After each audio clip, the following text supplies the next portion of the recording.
This is my book, Resurrecting Worship, a Pentecostal liturgy for slow burn revival.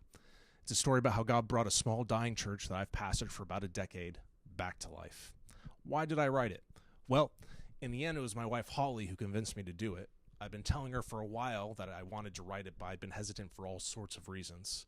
But one evening, after our boys were in bed, we were sitting in our living room having a casual adult conversation, and she looked at me across the coffee table and said, "Why don't you just write it?"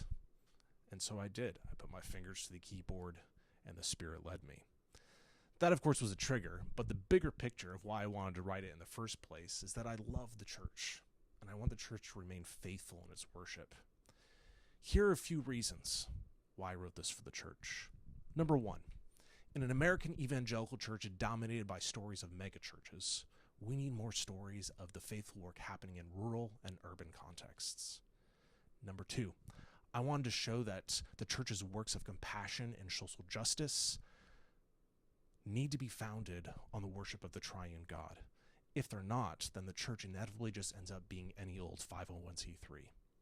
And number three, I want to testify that revival isn't always a fiery furnace. Sometimes it's slow-burning charcoal that stays lit through this present darkness we find ourselves in. Of course, there's a lot more to it than all of that, but I'll let you read it to find out.